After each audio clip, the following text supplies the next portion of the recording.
Hi everyone, welcome to my YouTube channel.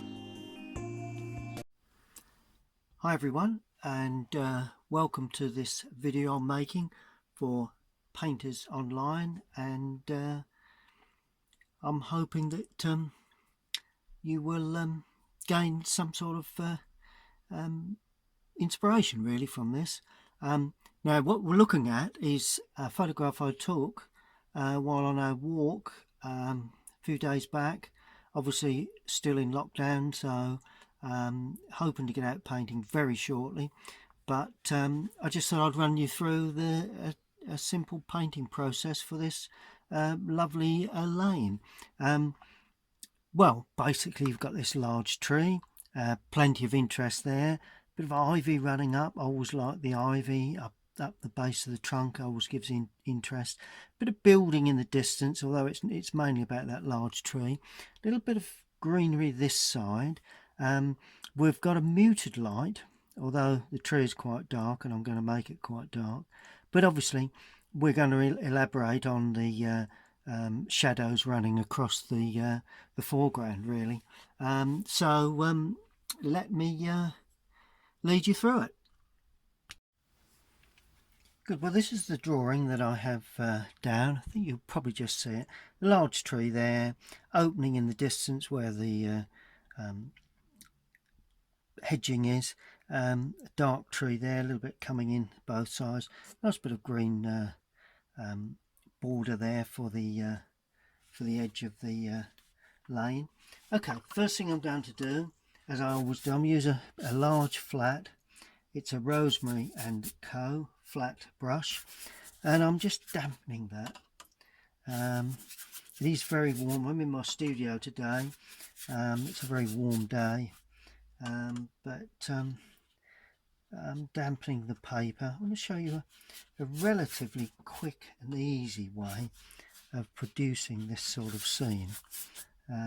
First thing you do is throw lots of water at the paper when it's hot like this, because if you don't, then unfortunately it dries out too quick and you don't get a clean wash of colour. So that's what I'm doing, throwing loads of water at the paper. The board's at a bit of an angle. I'm leaving some areas undamped. That's where the highlights will come, but other than that, good. Okay, now the sky is very light.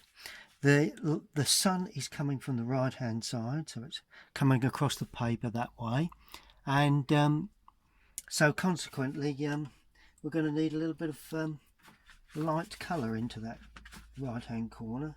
Put a bit of red in there as well. There you go, just to give us a bit of feeling of light coming from that right hand side really, you know. Always dries a tone or two lighter, so not too concerned if it looks quite dark.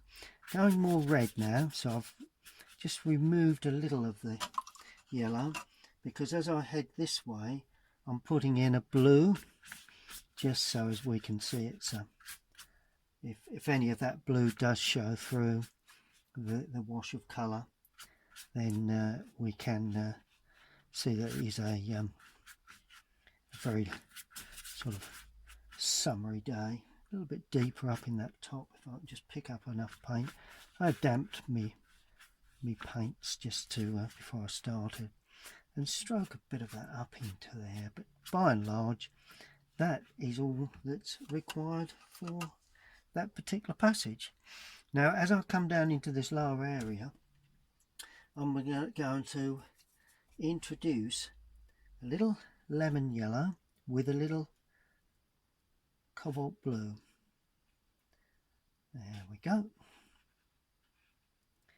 There is a building there, but I'm going to try and leave that going either side just at this stage.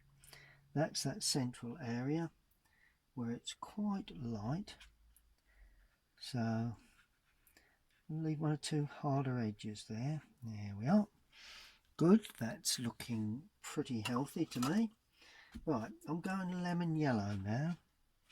I want to get a sense of real sort of summery sort of sunlight into these trees, right on the edge there. Notice how I'm leaving a small bead of white paper just on that edge. All helps to give me that fresh look. A bit more of this yellow just dropped in for the tops of those trees. We do have a nice yellow for the top of that tree. Other than that, we carry straight on down. Now this is where we're not too concerned if it dries out now around this little base area, because there will be some highlights. Right, the next thing we need to do is to paint in the stronger colour. Now I'm using cadmium yellow with Prussian blue, and that's for these sort of nice light little overhangs of greenery, and that's very, very weak there. There we go. Look at that. Isn't that fantastic? The way the paint actually stands on the paper, it never ceases to amaze me, really. Of all the time that I've painted in watercolour, it's never ceased to amaze me the feel of light you can get with watercolour. It really is a perfect medium to express yourself, really.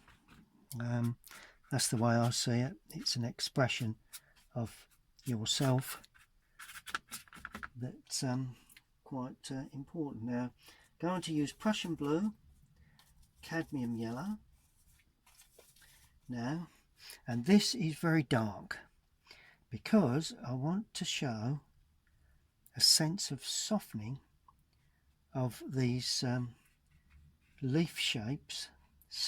There's a bit of red in there, that's nice. Always a nice contrast, and there's a lovely big branch coming across there, and this is fairly light. Ooh, let's just drop a bit of red into that, because always useful. Look at that. Look, see how that red enhances that yellow, and of course the green, really. Now really dark now up the top. There are some areas there that are crisper, so you know, parts of the sky showing through, and this tree actually hangs down. See the way I'm trying to get that feeling of a bit more individual leafing, which you know, we can still elaborate on that later date, but at this stage, cadmium yellow, Prussian blue, really packs a punch. There we go. Lovely bit of blue in there. I'm adding burnt sienna to that as well, just to give it a real nice sort of punch. Now I can use this little side of the brush just to tentatively tease some real dark colour just before it begins to dry, because that's what these trees are all about. Sways of leafing with just a hint of softness. Notice how that red is mingled there particularly well. And just a bit on the outside there, and just some little touches there, touches on these outside edges, trying to build up the feel of branches, you know, so you've got one branch overlaying another. Not too much in that lower part, a little bit just coming out there. Pretty much getting there, I think. So a little bit more, just bang in just a little bit of the underpainting there, and there is just a little bit of where the light and the dark meets, just at that point. I'm going to paint around the ivy at this stage so that I can maintain a specific area there. Pull that right out. There we go. Into that crisp area. There we are. Notice how the brush strokes there are more small, quite bold at the top. And then we have this sort of tree in the distance, a little bit of dry brush work there to start with. And we've got a similar sort of thing there. It's coming across. And that's breaking out over that distance. A bit more yellow, a bit more blue in there as we come along the edge of the lane there. Oh, and there's a hint of a tree there, so let's just put that in the green to start with. There you go. So you use the side of the brush, the flat brush, to show that hinting that there is some form of branch work there, and just catching that light now. The way that light enhances that corner, just going to try and get it to enhance that corner as well. Yeah, lovely fern of light, beautiful. That's more or less the sort of effect that I'm looking for, really. Right, now there is some lighter stuff here. Lovely bit of brown in there as well. Seem to be hitting a bit of luck today. We all need a bit of that when we're painting, because quite often we lack a bit of luck sometimes, and try and take it whenever we're given it, because, well, I do anyway. Now there is a darker sort of tree sort of affair there.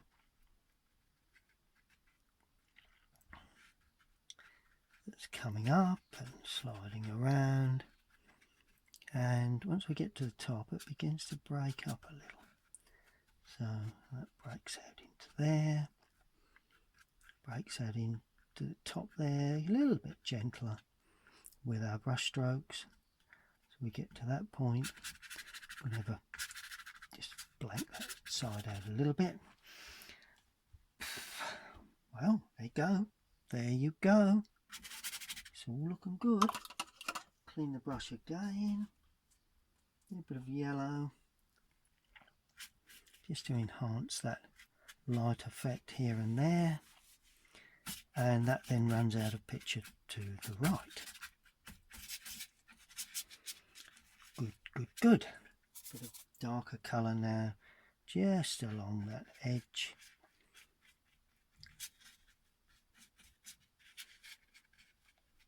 Bit of brown, bit of Prussian. No need for too many brilliant colours in this particular scene.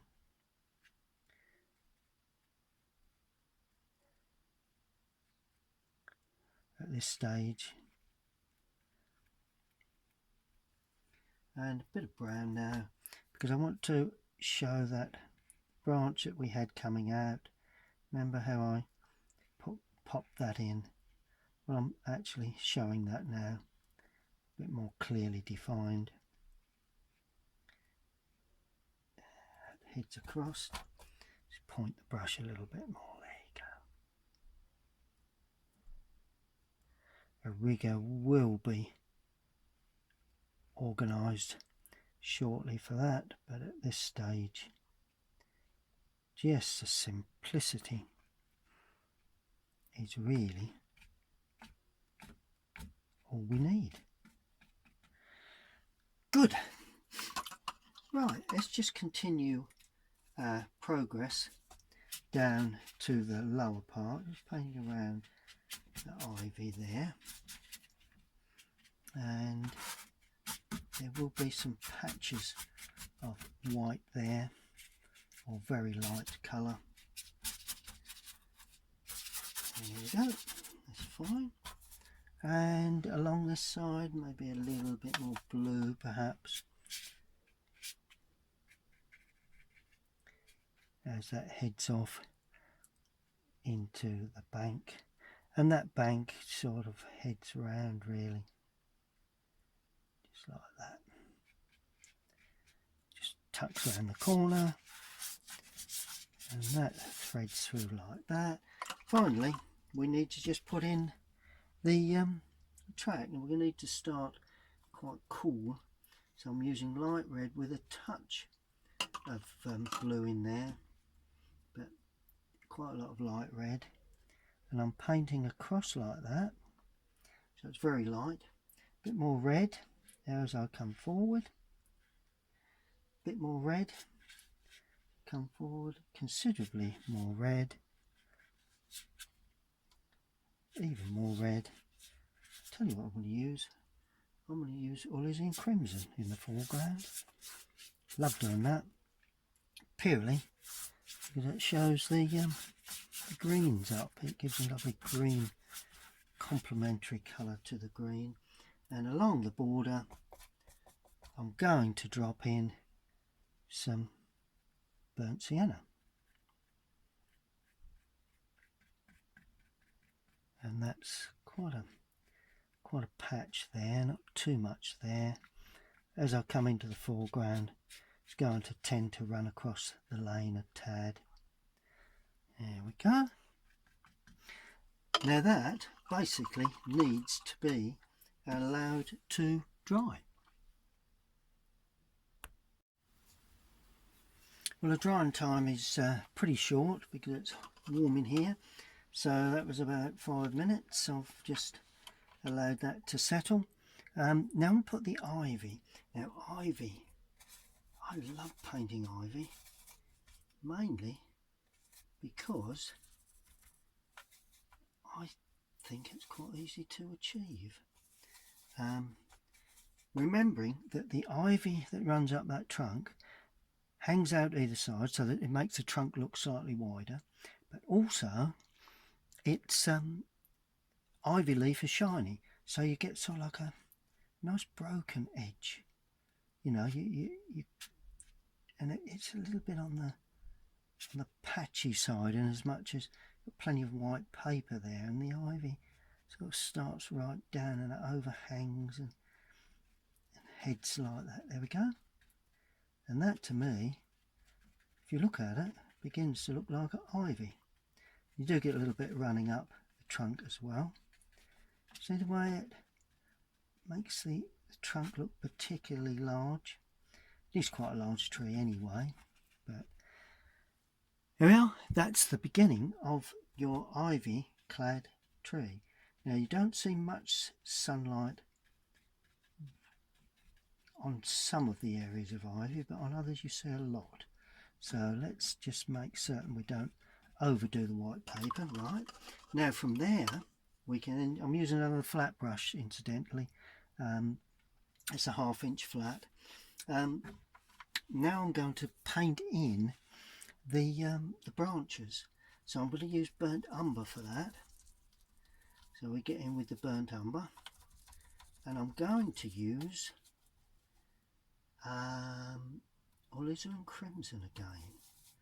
Burnt umber and alizarin crimson, right, with a touch of Prussian, because I want that slightly greeny grey sort of colour. Now the ivy will, this is one main trunk, or sorry, one main branch that comes away like that, then it breaks up into the tree. See the way I've just allowed that to come off, and, or sorry, into the branches. Then you begin to see some of the trunk area. That's why I've left some of those areas unpainted. So there is some trunk that you can see, so that's brown. There we go. and then the may be able to just see the trunk at the lower area, just like that. Good. Now there is another main trunk that heads off up here. So I've turned the brush slightly because it's a little bit thinner, not quite as large. And then there's another branch that heads out there, and that's still quite large. And then finally, quite a large branch heads off up there, like that. And all of a sudden you begin to see where this lovely tree is beginning to take shape. Now, a bit more Prussian, a bit more burnt umber, and the red just helps to give it that hint of real strong, slightly yellowy green sort of colour. Well, not yellow, but green. And then we just break out, and then of course all of a sudden the tree, the branch, would actually appear again. So that appears out there like that, with possibly another branch like that. But you've got to remember that they will connect, so make certain that, you know, that's not just going there, it has to connect up to that large branch going away. Yep. Now that one could very well be breaking out there and heading up that way. So we need to just make certain that connects nicely. Good, because you can make your branches wider, not quite as easy to make them as narrow again. So it's always nice if you and there is quite a branch that comes out from there, heads across and away there, that heads there, that heads there, that heads up there like that.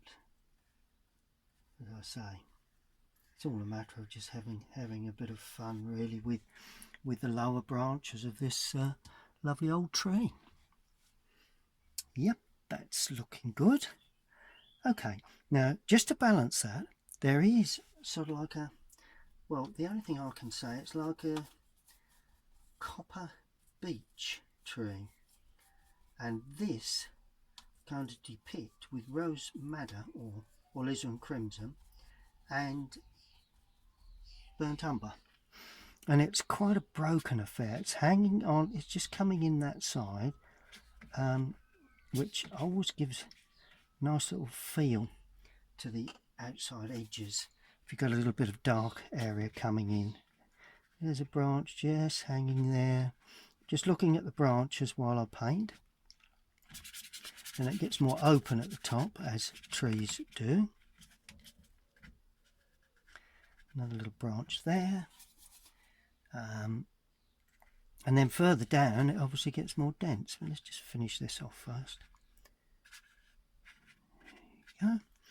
And now it gets a little more dense, so let's introduce the really dark tones now. One or two little dark tones there. It's on the way up, but having said that, plenty of dark stuff in this lower area. There's a bit of a fence there, but I'm not going to put that in. And then of course we can damp the brush, just spread a little bit of that in places. It's running out of picture that side, so it's not a problem, and allow a little bit of that colour to be introduced into the rest of your picture. Okay, okay, that's looking good. Just improve on the shape of that. You know, it is useful to be the same shape as the tree that you have, but on the other hand, you do need it does need to be believable, you know. That's my opinion of that. Good. Now it's a matter of just giving a bit of texture and life to this side. So I'm starting off with cadmium yellow and Prussian blue. There is the top just a little bit of cadmium yellow, just to show a fair enough light there. It does just break up into that outer edge. So we have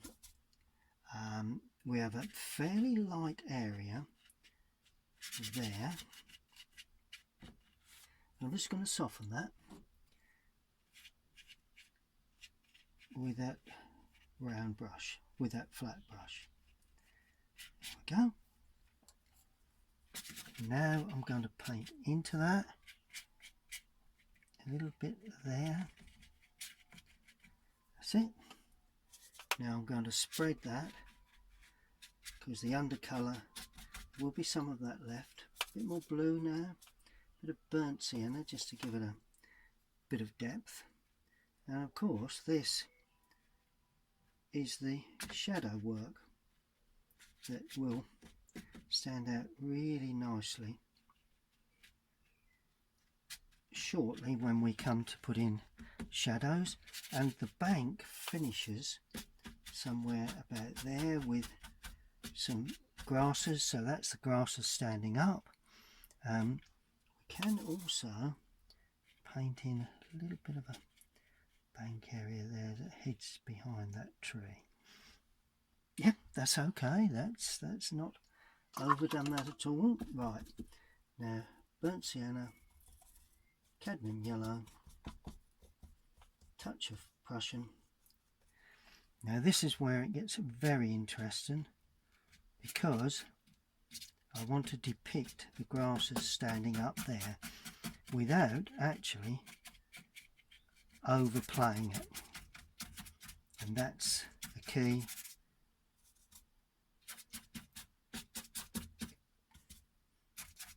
To that brilliant edge there. We do have a similar sort of feel that side.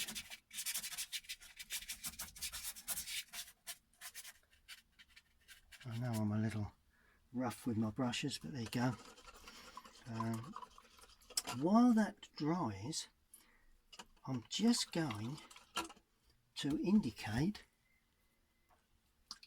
a building in the distance. That's quite simple. Light red, a bit of cobalt. Doesn't want to be too strong in colour. Like that. That's that lovely old building. Well, it's not that old, I don't think, but is that building in the distance, like that. Always nice if it is there to actually show it, I suppose. It's like a cream really frontage, almost white, but it's like a cream. Let's put a bit of yellow in it, make it a bit more creamy.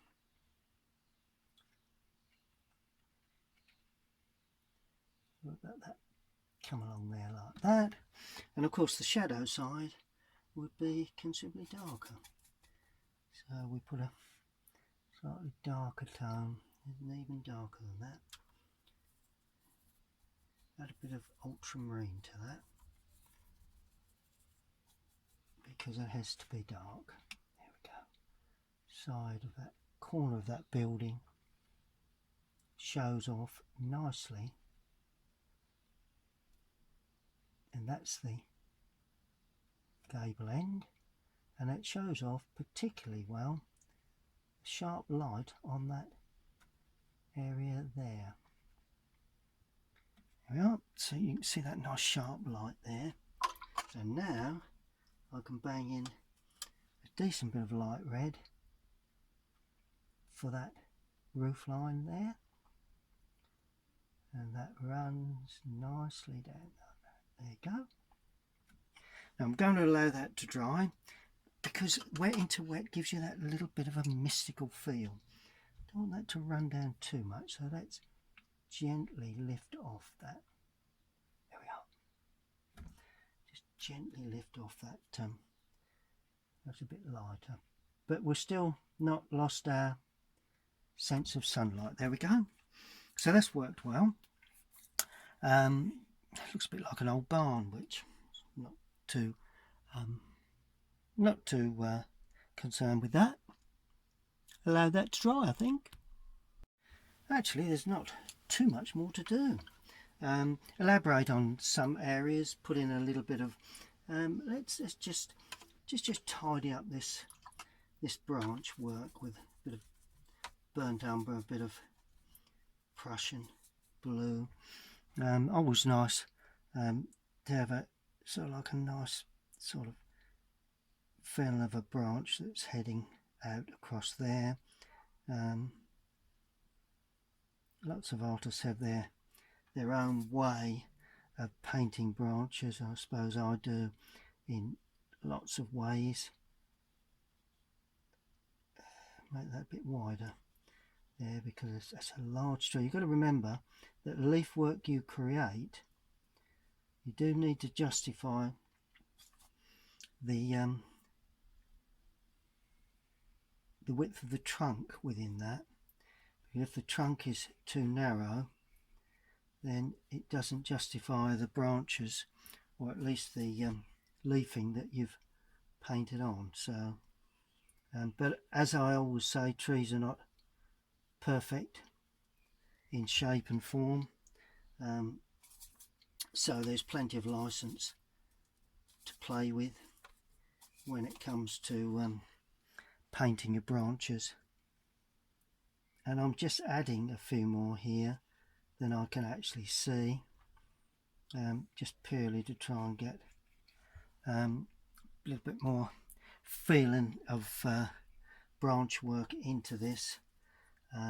Not too much at the top. This is the focal point, this area here.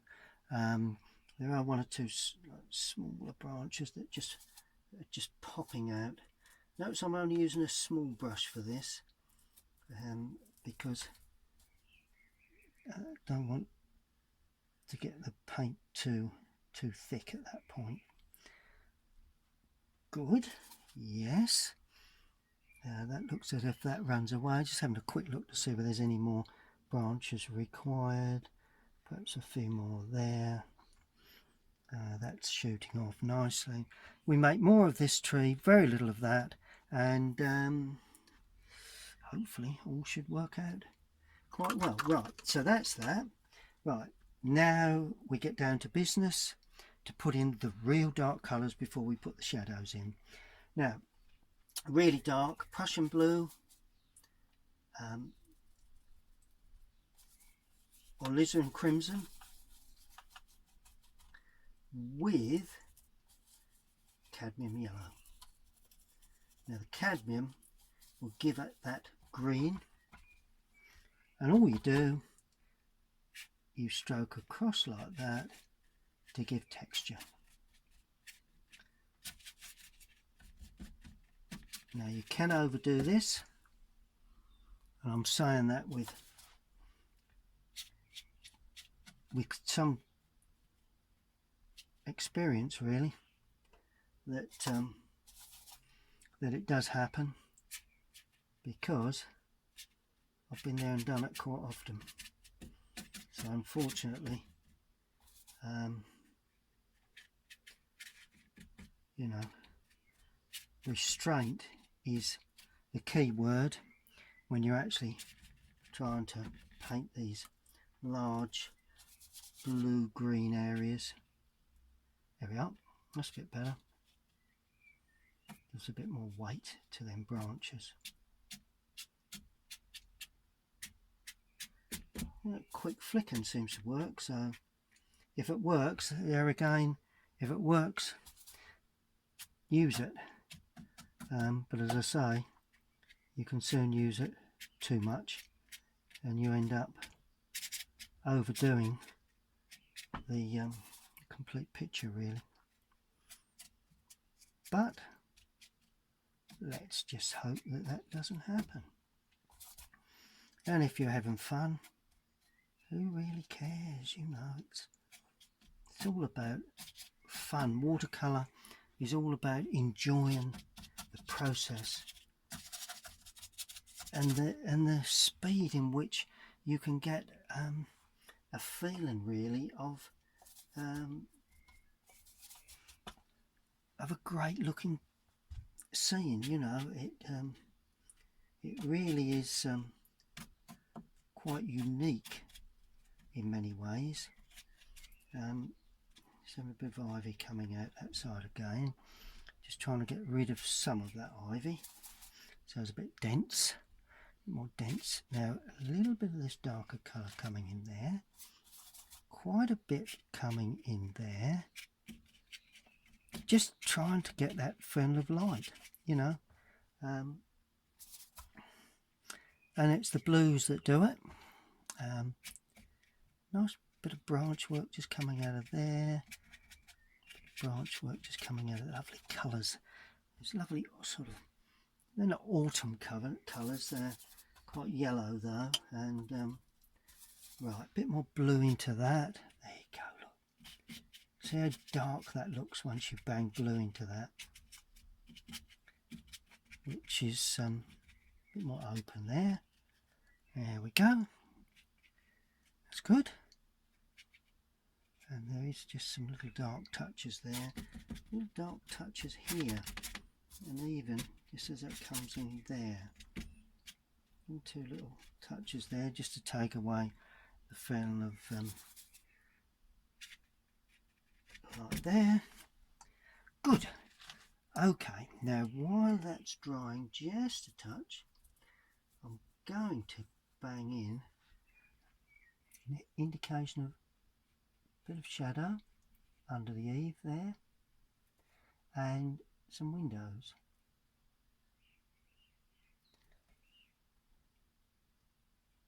There's a bit of a lean-to there, so let's depict that purely with the shadow and a line. There we go. Yeah, and why not the good old gable end chimney. And why not, I ask myself, why shouldn't we have the traditional gable end chimney sitting on the edge there like that? Gives a lovely ultimate focal point. Go on, let's have a figure in there, shall we? While that's dry, let's bang a figure in. That's a last minute thought, isn't it? Sometimes last minute thoughts do not work out, so let's hope that it's not one of those occasions. That's a bit of red. There we go.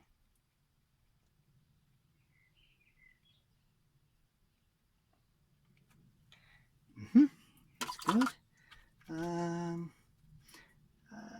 Lady, so let's put a nice sort of blue sort of dress there. Oops, that's not that blue, so let's make it blue. There we go. Gives scale to the picture as well, I suppose. That's another good thing about putting in figures.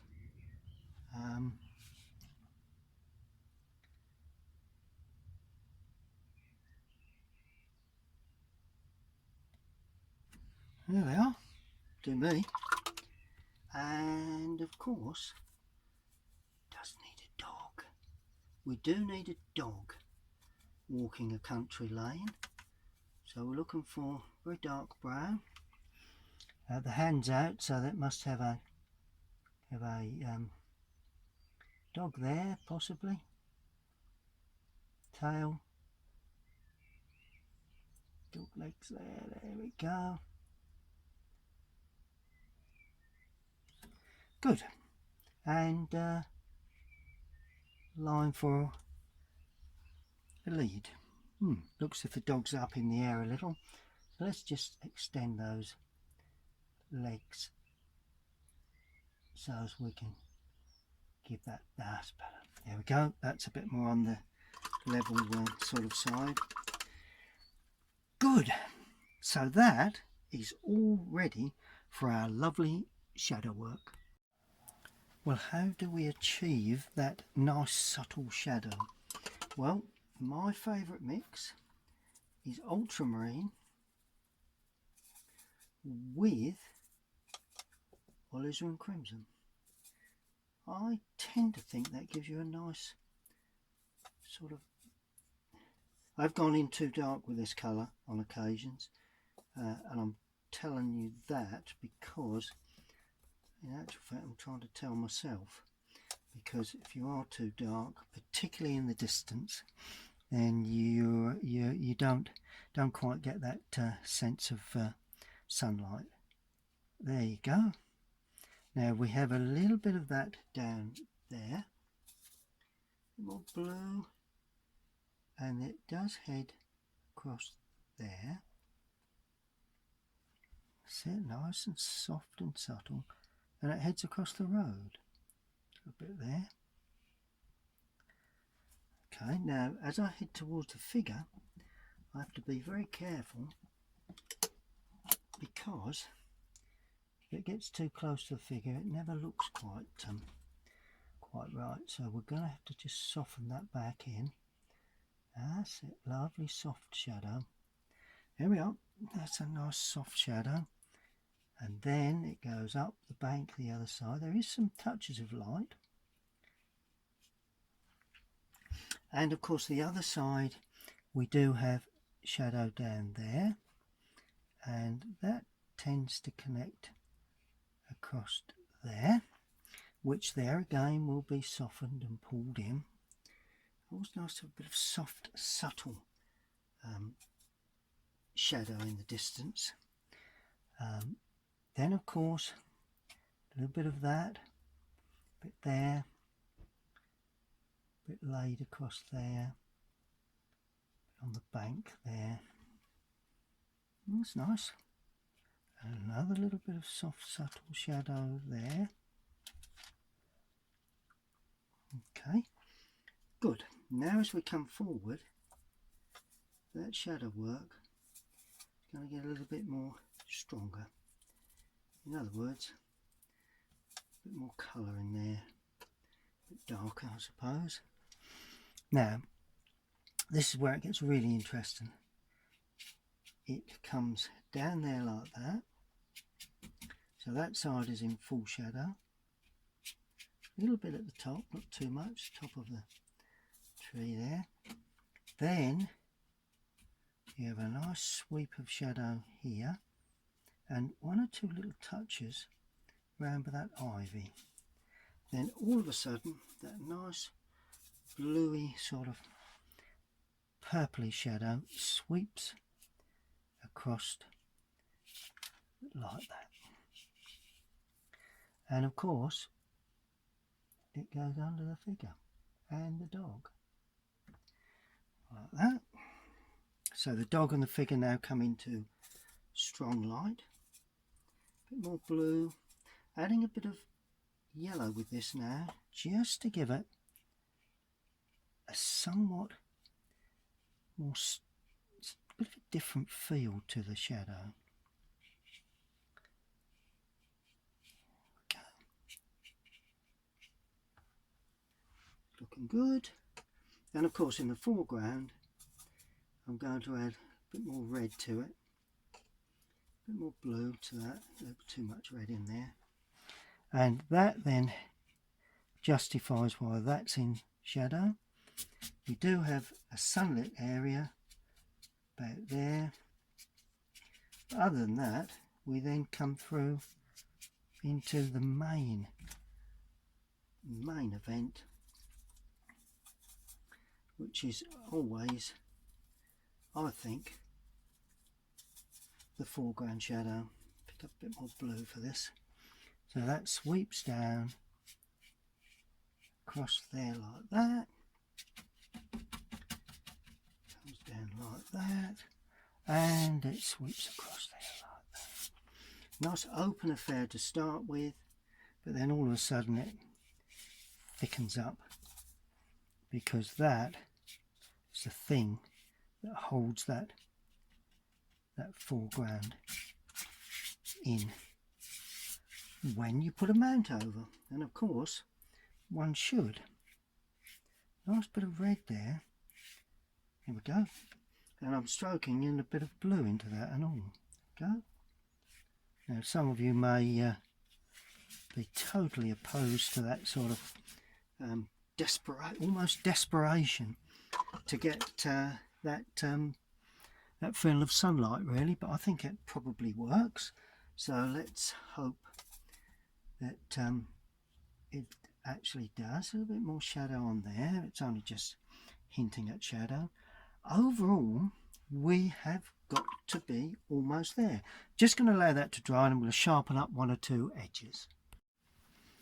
Well, as promised, I said I'm going to sharpen up one or two edges, so here we go. And the edges really just along the track there, or the country lane. You know, there is a little bit of feeling that there is an edge along there, and by putting this nice brown burnt sienna in, it does help give that sense of feeling of light to that. Well, I mean, I thought I needed more than that, but looking, don't know whether I do need any more, to be quite honest with you. It's quite a bit of brown there, but I don't want to remove too much of the rest of the colour really, because if you do, you tend to lose that that glimmer of light. Good. Well, always at this stage we need to analyse what we've done. Just going to take a brush and use a very dark paint to sign it, because I do feel that signing it is the thing to do. Everyone should sign their work.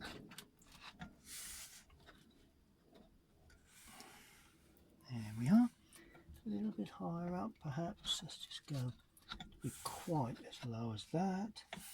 Somewhere, let's just get that composition right before we put that somewhere back there. I think always a good idea to have a mount on you, even if you're out sketching out of doors, that you can put over and see the composition in its own right. I'm going to sign down in this bottom left hand corner first.